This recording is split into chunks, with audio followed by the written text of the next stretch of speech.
I never imagined I'd awaken to find my stepson, Dylan, in my wife Julia's place, only comprehending then what had transpired the previous night. Every touch, every gesture, had felt like her, yet it wasn't. The shock of that realization left me reeling, questioning everything, and dreading the future. My name is David, and for the past 5 years, I've been married to Julia. She embodied everything I desired in a partner: compassionate, humorous, intelligent, and possessing a natural beauty that constantly reminded me of my good fortune. Julia has a son, Dylan, who was 22 when we first met. He was reserved and introverted, a typical young man who often preferred solitude. I didn't mind his quiet nature. In fact, I respected his privacy, understanding that merging families wasn't always seamless. Initially, Dylan and I maintained a distant relationship. I was simply the man his mother married, and I accepted that. Julia and I had our own dynamic, and Dylan appeared content in his own world. We resided in a comfortable suburban home bordered by a seemingly endless expanse of woods. Julia and Dylan were my family, and I strived to be a good husband and stepfather. However, there was a persistent quality in Dylan's observation of me, a silent intensity that occasionally unnerved me. Not in a threatening way, but in a manner that left me wondering what thoughts occupied his mind. Whenever I caught him looking, he would swiftly avert his gaze, as if caught doing something forbidden. I dismissed it, attributing it to teenage introspection. Then, the atmosphere began to change. One night, Julia embarked on a pre-planned business trip. I anticipated a quiet weekend at home with Dylan, filled with video games, movies, and takeout meals. But the night of her departure, an unspoken tension hung in the air between Dylan and me. I brushed it off, failing to see any cause for concern. That evening began ordinarily. We dined together, discussed school, and watched a film. Dylan was his usual polite but distant self, retiring to his room early, mentioning homework, though he didn't appear genuinely engaged in it. I completed the chores, tidied up, and decided to retire as well. Around midnight I slipped into bed, the cool sheets a welcome comfort, and drifted off to sleep, thinking of Julia. But I was wholly unprepared for what followed. At approximately 3 a.m., I awoke abruptly to a disquieting sensation of being watched. The room was dark, illuminated only by a sliver of moonlight. My mind was foggy with sleep, but my senses were heightened. I detected the softest of footsteps, slow and deliberate, as if someone was carefully navigating the room. I froze, unsure if I was dreaming or if someone was actually present. The footsteps ceased, and the bed shifted as if someone had sat down beside me. The presence was heavy, yet the room remained eerily silent. I opened my eyes, struggling to understand the situation. A warm hand touched my arm. I gasped, "Julia?" But there was no reply. I lay paralyzed as the hand trailed down my arm, gentle and cautious. The warmth, the tenderness, felt out of place. Then, soft lips brushed my cheek. A kiss. My mind reeled, struggling to process the unfolding events. "David," a voice whispered, soft and familiar. Yet it wasn't Julia's. It was Dylan's. I bolted upright, my heart racing. Dylan sat beside me, his expression serious, almost unreadable, yet there was something in it that unsettled me deeply. "Dylan, what the hell are you doing?" I exclaimed, pushing back against a rising sense of unease. He offered no explanation but leaned closer, his face inches from mine. Then, without warning, he kissed me. The kiss was light at first, hesitant, as if testing a boundary. My body tensed, my mind urging me to repel him, to halt this before it escalated. But my body, betraying me, responded. The kiss deepened, a wave of heat washing over me. This wasn't real. This couldn't be happening. Finally, I broke away, my heart hammering. "Dylan!" I snapped, panic lacing my voice. "What the hell is this? Why are you—" But before I could complete my question, Dylan rose from the bed, his face an enigma. Without a word, he turned and left the room, leaving me trembling and bewildered. I stared at the empty doorway, my mind in turmoil. My mind raced, struggling to comprehend what had just transpired. I sat frozen, the events replaying endlessly in my memory. The kiss? Dylan? Why? What did it signify? I'd always sensed a peculiar intensity about him, a quiet depth. But this was beyond anything I could have fathomed. I attempted to rationalize it as a mistake, a strange, twisted error. Perhaps he was sleepwalking, or maybe it was a bizarre misunderstanding, an impulse he hadn't intended to act upon. But deep down, I knew this wasn't over. Dylan wasn't prone to such mistakes, and I wasn't one to overlook them. This was just the beginning. The following morning, I tried to convince myself it was a bad dream, a bizarre nightmare that had somehow infiltrated reality. Dylan was just a young man, a confused young adult acting out. I clung to this notion, believing that when I woke up, I could regard him with the same detachment as always. However, when I opened my eyes, the previous night's event still clouded my thoughts. I couldn't shake the image of Dylan's face so close to mine, the soft, warm pressure of his lips on my own. My body's involuntary response sickened me. I went through the motions of the day, preparing breakfast, getting ready for work, but I constantly glanced at Dylan's door, half expecting him to enter the kitchen and behave as if nothing had happened. He didn't. He didn't come down for breakfast at all. The house felt strangely empty without his presence. I told myself he was probably hiding in his room, embarrassed or ashamed. I tried to dismiss it, but every time I closed my eyes, I saw the kiss, replaying the sensation, the warmth of his body so near. I attempted to concentrate on work, but my thoughts returned to Dylan. The kiss had unsettled me profoundly. It wasn't just the act itself, but the context. Him entering my room, the intimacy and purposefulness of the kiss. This was no accident. It was deliberate. That realization gnawed at me, a deep unease settling in my stomach. Later that evening, Julia called. Her business trip concluded, and she was on her way home. She inquired about Dylan, and I simply said it had been quiet, too quiet. I couldn't bring myself to tell her about the night before. I didn't know how to explain it. How could I tell her that her son had kissed me, invaded my space in such an incomprehensible way? But the moment I hung up, I knew something had to change. I couldn't maintain the pretense of normalcy. I had to confront Dylan, to understand what was happening. As the house grew dark and silent, I heard his footsteps again. This time, I was prepared. I didn't try to ignore it or dismiss it as my imagination. I had to face it, had to know. The clock read 2:30 a.m. when I heard the faint sound outside my bedroom door. Slow, deliberate steps, just like the previous night.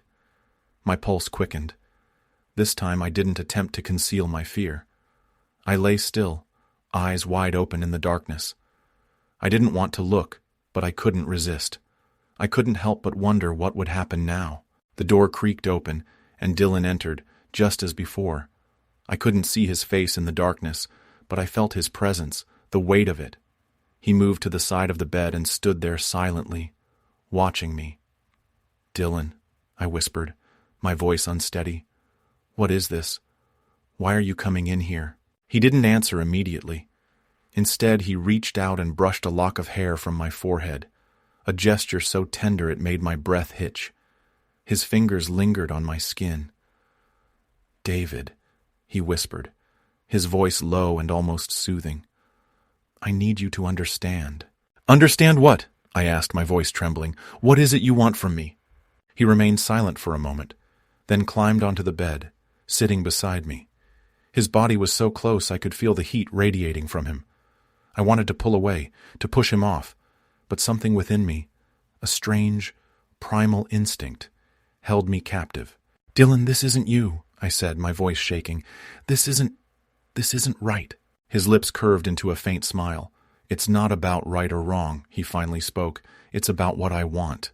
I swallowed hard, my pulse pounding. "What do you want?" Dylan didn't respond immediately. He leaned closer, his breath warm against my ear. "I want to show you, David," he whispered. "I want to show you how it feels." His words sent a shiver down my spine, yet I couldn't stop myself from reacting. The heat of his body was intoxicating, the proximity making my heart race, even as every fiber of my being screamed at me to push him away. But I couldn't. I just couldn't. And then, without warning, he kissed me again. This time it wasn't tentative or soft.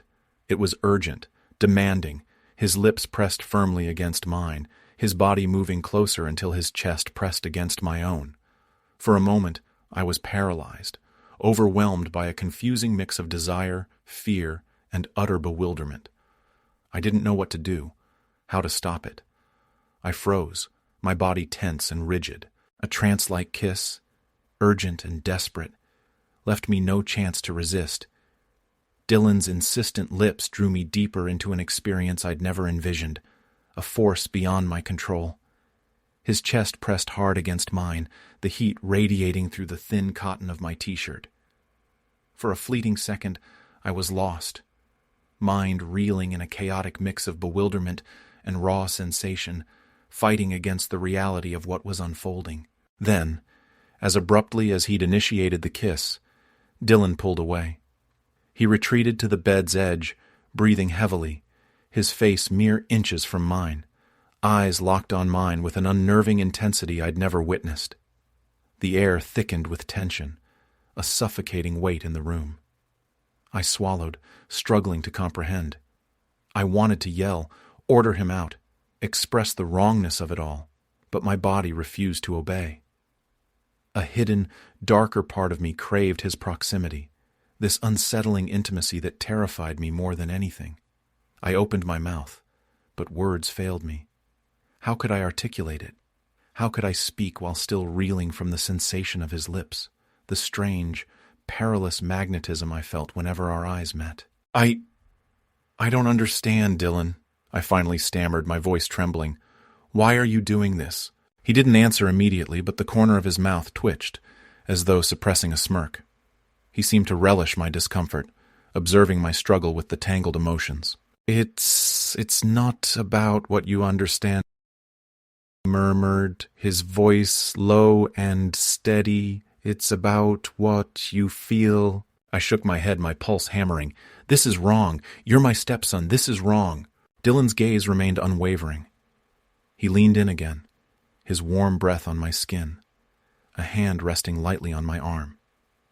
The touch was almost tender, yet it held a disquieting pressure, as if he was testing me, anticipating my reaction.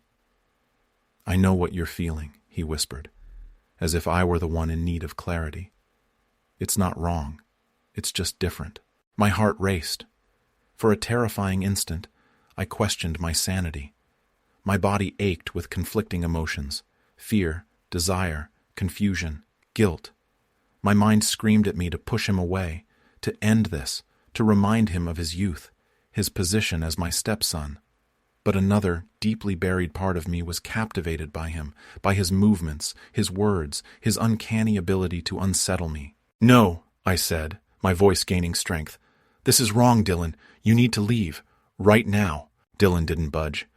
He leaned closer again, his lips brushing against my ear, his voice a low whisper that sent shivers down my spine. I don't think you really want me to leave, he breathed, his breath hot against my skin. I think you're just scared of what you want. I flinched. His words cut deep.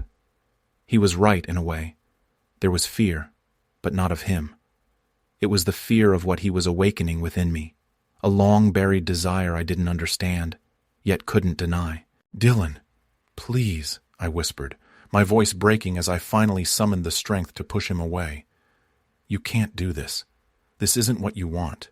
He pulled back, but his eyes remained fixed on mine, dark and searching, studying me as if I were a puzzle he was determined to solve. Don't lie to yourself, David, he said, his voice surprisingly calm. I know what you want. You can't hide it anymore. I wanted to shout, to deny his accusations, to reject any involvement in this, but the truth was a tangled mess. The emotions churning within me were too complex, too overwhelming. I was a grown man, and I should have been in control. I should have been able to see through whatever game Dylan was playing, to hold firm in the knowledge that this was wrong. But I couldn't. Dylan rose from the bed and took a step back, his gaze unwavering, his expression now unreadable, as if he'd simply been waiting for me to crumble. "You can't stop it, David," he stated softly, almost matter-of-factly. "You can't stop me. Not now." My heart pounded as the reality crashed down. This wasn't a one-time incident. Dylan wasn't going to disappear, and neither was I. Somewhere, somehow, I had crossed a line there was no returning from. He turned and left the room without another word, leaving me in the darkness, my mind a whirlwind of confusion, fear, and desire. The following days were a slow burn. Dylan's presence was a constant weight on my chest. Every glance brought back the kiss, the touch, the intensity he exuded. It was as though he'd staked a claim on a part of me I hadn't known existed until he revealed it. I tried to avoid him, to maintain distance, but he was always there, lurking in the back of my mind, in the spaces I couldn't escape. Every encounter brought the same heightened awareness, the same tension, and he knew it. One evening after dinner, I sat on the couch, trying to focus on the television, but my mind was elsewhere. The house was quiet, the silence oppressive. Dylan had been unusually withdrawn all evening, barely speaking, avoiding my gaze. Then, after a long period of silence, he appeared in the living room doorway, his gaze locked onto mine with an intensity that churned my stomach. "David," he said, his voice steady but laced with an unspoken weight. "We need to talk." I resisted. I wanted to deny what had transpired between us, to dismiss it as a mistake, something forgettable. But Dylan wouldn't allow that. He was persistent, always had been. I opened my mouth to speak, but nothing emerged. My throat was dry, constricted with fear, anticipation, and an unnamed emotion. "Come to my room," he said, his voice low and inviting. My body responded before my mind could object. I stood, heart hammering, unsure of what he intended, but certain of one thing.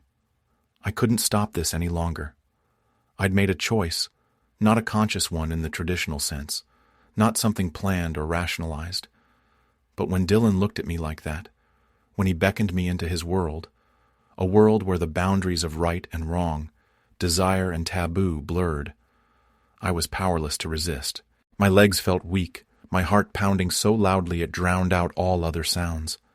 I wasn't sure if I was terrified or thrilled, perhaps both, perhaps neither. I only knew I was no longer in control. Dylan didn't wait for a response. He simply turned, his movements fluid and confident, as if he'd orchestrated this, as if he knew precisely how the night would unfold. And somehow, I did too. He led me down the hall, his presence so compelling I felt drawn along by invisible threads. His footsteps echoed softly, a rhythm mirroring the frantic beat of my heart. At his door, he paused and turned, his eyes dark and unreadable. "Dylan," I whispered, my voice shaky. I wanted to ask why, to plead with him to stop, but the words felt hollow against the backdrop of what was happening. He didn't speak, just reached out and gently touched my arm, guiding me inside. The room was dimly lit, a soft desk lamp casting shadows on the walls. The air felt different, thick with anticipation, charged with a tension that prickled my skin. I froze momentarily, uncertain how to proceed. My mind screamed at me to flee, but my body, traitorous, remained rooted to the spot. Dylan moved behind me, closing the door softly, the click echoing unnaturally loud in the quiet. When I turned, he stood so close I felt the heat radiating from him. His eyes held mine with that same unwavering intensity, as if he could see through me, as if he knew every hidden desire. "I don't want to fight this anymore," he said, his voice a low, almost soothing murmur. "You don't have to fight it either." I shook my head, trying to dispel the confusion clouding my thoughts. I'd always been the rational one, the one who made sensible choices. But here, with Dylan, none of that mattered. I was drowning in his gaze, in the heat between us, in the unspoken desperation hanging in the air. "I don't know what you want from me," I mumbled, ashamed of the words even as I spoke them, yet unable to deny the truth churning in my stomach. "I want everything," Dylan replied simply. "I want all of you. I've always wanted you, David." The words hit me like a blow. I wanted to tell him it was impossible, that I couldn't, shouldn't, let this happen. But as I opened my mouth, Dylan reached out and touched my face, his fingers warm and gentle against my skin. The tenderness of his touch, the way it seemed to erase all doubt, was almost unbearable. "Please," he whispered, his voice thick with an unidentifiable emotion, "don't make this harder than it has to be." Before I could react, before I could even think, Dylan kissed me. This kiss wasn't tentative or questioning. It was purposeful, filled with a desperate urgency that consumed us both. His hands roamed over my chest, pulling me closer, as if trying to meld our bodies together. I couldn't breathe, couldn't think. I could only respond, my body betraying me before my mind could catch up. And when I kissed him back, I realized how far I'd fallen. I couldn't stop. For the first time in what felt like forever, the weight of my life, responsibilities, relationships, the rules that governed my every decision, disappeared. There was only Dylan, the heat of his body against mine, the taste of his lips, the pressure of his hands. I felt weightless, as if nothing else existed outside this moment. I heard myself moan, the sound surprising both of us. He smiled against my lips, a wicked grin that sent shivers down my spine. His hands moved lower, brushing against the waistband of my pants, and I gasped, pulling back just enough to look into his eyes. "Dylan," I breathed, my voice trembling. "This is wrong. We can't do this." His expression softened, almost reassuring, but a predatory gleam lingered in his eyes. "We already have," he said softly, "and now you're mine." Before I could protest, he kissed me deeply, silencing the doubts that flooded my mind. His lips, his hands were all over me, exploring my mouth, my neck, my chest, tugging at my clothes as if they were mere obstacles to his desires. And I allowed it. I let him dismantle the walls I'd painstakingly constructed over the years. I let him draw me further into his world, into the darkness I'd desperately tried to evade. The boundaries between right and wrong, stepfather and stepson, blurred until they vanished completely. There was only us, only the frantic need to connect, to feel, to lose ourselves in one another.